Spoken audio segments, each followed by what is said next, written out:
Well, hello. My name is Toren Atkinson. I am an artist. I'm a storyboard artist by day, and just sometimes, I'm an illustrator for books, role-playing games, and MISC. And I'm taking time out of my busy schedule today to do a little art 101. And today we're going to talk about atmospheric perspective, as I put this link into my what do you call it, my Discord channel for art and artists. So if you're interested in art and arting, and your name is Art or Arthur, please check the link in this description of the video for my Discord, where you can look at art and post art and talk about art, and it'll be a great time. So, I've noticed a few things. These are things I've learned over my illustrious career. I started my professional drawing for games like Call of Cthulhu and Dungeons and Dragons back in the early '90s, and about 15 years ago, I got into the animation industry. So, as a storyboard artist, these are all tools that I use in my toolbox. It's the tools you find in your toolbox. So, what is atmospheric perspective? And all I had to do was Google it, and I found this great. I'll put this in the link in the comments as well, and I'll throw it into the chat. Not that anyone is in the chat right now, but maybe someday we will be. We will have some chatters. This is an unannounced live stream, but I hope this is useful for you. It is. Let me find it here. Here we go. This is the window right here. I'll just throw it up. For general clarity, this is content.myartlesson.com, and atmospheric perspective. What it is, in a nutshell, the farther the object, the lighter it is. So as you can see in this little PDF illustration, the stuff close is dark, and the stuff far away is light. Here it is in a black and white version, and here it is in color. You can see all the different tones. Causes of atmospheric perspective. Distance. Foreground is clear and background is blurry and flat. Weather, humidity, rain, fog, wind and dust, pollution, smog, fire and smoke. Sure, that's all fine. These are all good. Here's, just look at your screen and see look at the things that you're seeing. Here's a nice one from some Wizards of the Coast drawing. You can see the foreground elements are all very dark. The midgrounds are mid. And then there's only one little corner in here that's like actual background, and you can see that is quite muted. So that's all we really need to get from that window here. And then, do I have anything else? And also on Wikipedia, it's called aerial perspective. It's the same thing as atmospheric perspective, and they give a couple of classic. What is this? Here's an old print of some kind. Yan Wengui. Don't know that one. And here's a classical landscape painting. So as you can see, and the colors. Well, we'll get to that in a second. But we'll start out here. As you can see, I've got my canvas. I've already divided it into. This is a little bonus lesson. What you call the rule of thirds. And what is that? Hey, Adam is here. Hello. That is things are more interesting. It's just a basic compositional device. So I've done in a very rough sketch of dude looking at a castle, and the way I've drawn it. So let's talk about the rule of thirds. So this is in this third of the drawing, and the horizon line I put on the top third, and that it's a general rule. Rules are made for breaking. And then the castle, which doesn't at all look like a body part, is in the other third. So that's just general rules of composition. That's all you need to know, really. There's not much more to it than that. But what I've done here, now that I've explained the rule of thirds, let me get these. I'm using Photoshop, by the way. Let me get those guidelines out of the way. That was just for the illustration of the rule of thirds. So now I've drawn this guy, and I've drawn everything on here as the same brush size and the same color. Everything's the same, and that is that's not what we're gonna do today. We're going to, but this will be my guide. This is kind of like, I don't want to say what's not to do, but I'm gonna say it's what not to do if you want to use atmospheric perspective. And if you don't, that's great. But there's a couple ways, different ways to do it. If we're just doing line art, let me use this as a guide, and I'll do a draw over. So this, I'm not sure about my brush. Here, let me change this brush to something else. Sure, that one's fine. So if this is line art, then let's say we'll use size 30. Here's our dude. We're using a nice, and again, this is not going to be a nice drawing. It's just for the purposes of, it's an illustration for the purposes of illustration. So here's our dude. He's looking at the thing. He's got a bit of a beard. Proportions we're not worrying about. And this is the foreground layer. So we're happy with this. It's just line art. We're not going to worry about tone. So that's the foreground. Middle ground, let's go down to, I don't know, 15. I'm going to make this even lighter. And then this is it's more or less what I already had. These are supposed to be crenellations. These are my crappy crenellations on here's the gate and the walls. Again, we don't really need to worry about it. And it's on this. And then there's there. So all I've done, I'm drawing exactly the same things, but all I'm doing is changing the brush size. And now for the background, let's change the brush size even more. Let's take it down to, I don't know, 5, 6. No, that's 2. For this brush, actually, let's change brushes. Let's change it. Let's get that down to, sure, let's say 6. Oops. And then the mountains. The mountains. And here's another little trick when you do your doing your things. Don't have it go straight.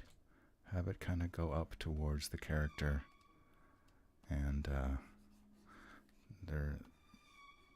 break the silhouette in interesting ways, and then we can have our clouds in the background. And there's more mountains even behind there. So yeah, I can do some. So let's get rid of our. So now we can see we've made this atmospheric. And if I was doing more lines, if this was a proper drawing, there would be more lines and there would be more detail. And the closer it is to camera, to the viewer, the more detail you would have. But this is your generic line art atmospheric perspective. And that's it for that, I think. Let me check my guides. Another thing I've noticed, I guess I could say while I was here, I mean,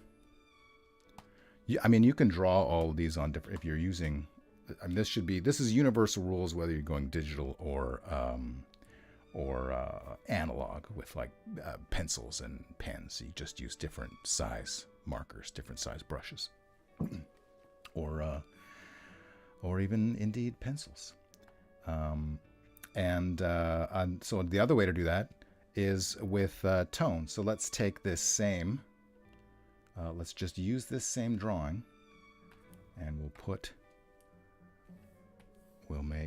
block out the tones. So now this is part 2. Let me check. We didn't talk about halos, but yeah, that's fine. So brush size, we got that.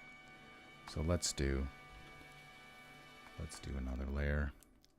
And this is going to be tones. So we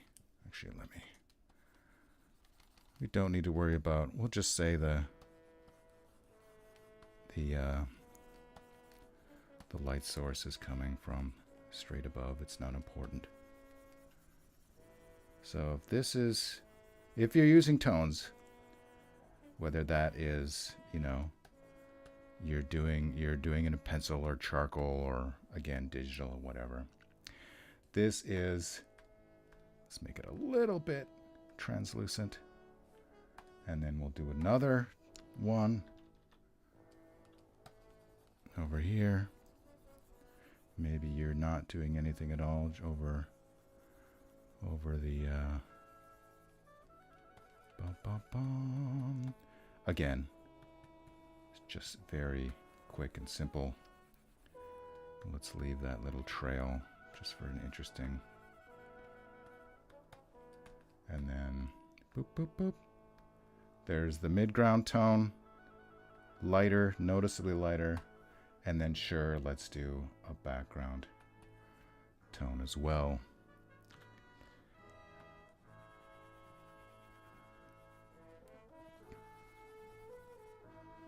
Again, super. Yeah, sure, let's put some on the bottom of the clouds. Why not? Let's see how that goes. And then there you go. So that's your lesson in atmospheric perspective. Thank you, Booley. Welcome to the chat. Is there anything else to say? Let me check my notes. Ooh, hello. That's an artifact. Are these my notes? These are my notes. No, where's my notes? I lost my notes. Did I delete my notes? No, here they are. Perfect. Tones, dark to light. We're done that. Color, sea tones. So that comes back to. let me bring this all back.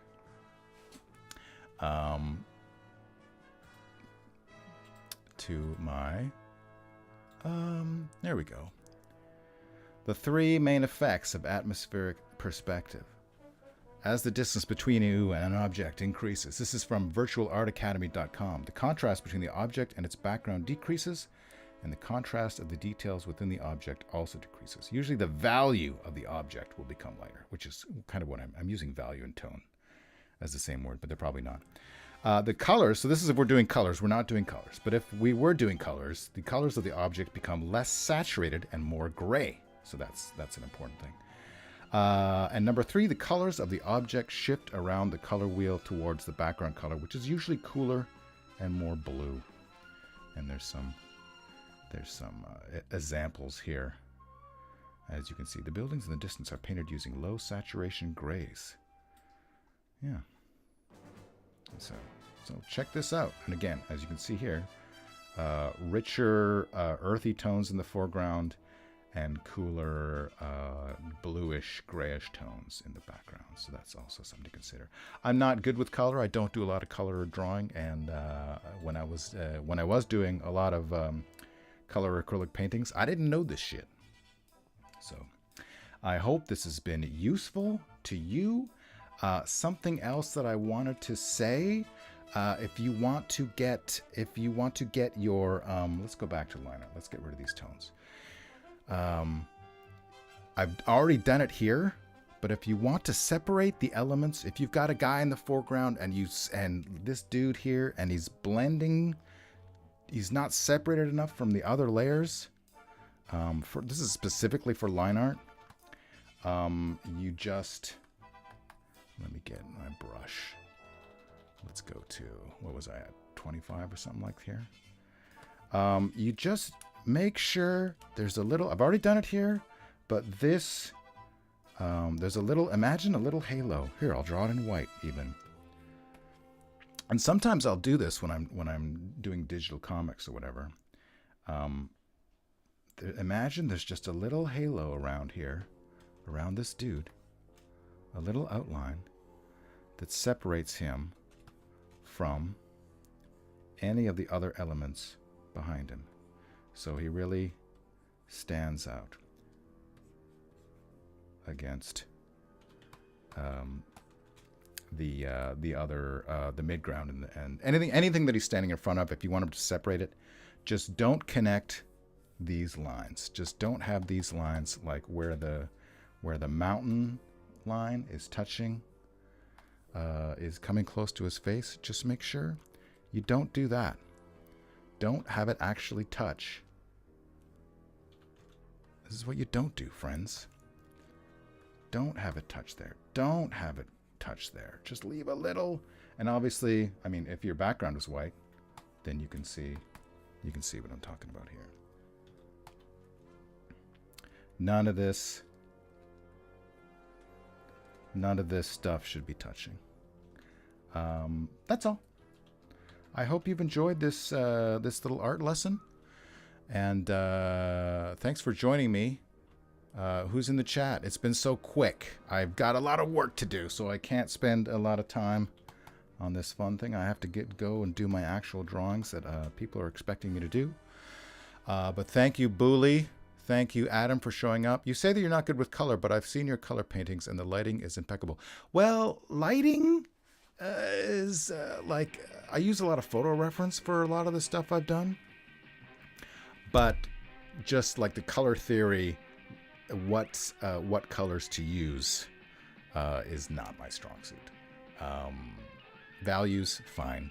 The color itself, not so great. I wonder how you could do this with crotch hatching, Booley. Well, again, I mean, you came in a little bit late, but I'll answer your question as best I can. So if this guy, I guess I would say, where are we here? Can I get rid of my white? Get rid of my white.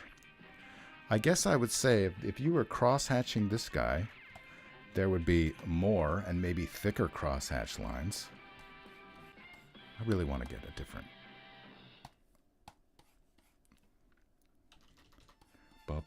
Let's do some cross-hatching.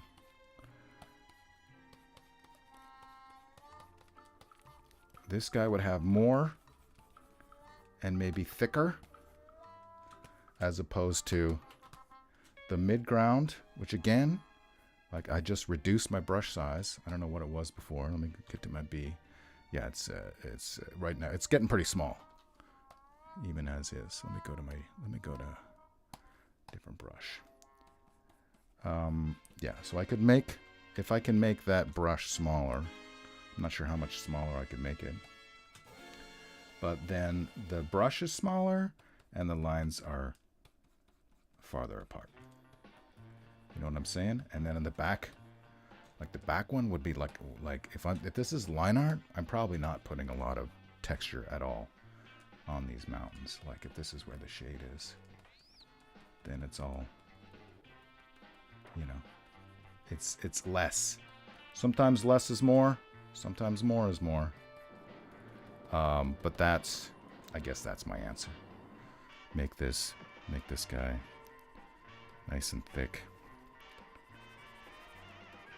This is my ever so quick cross hatching.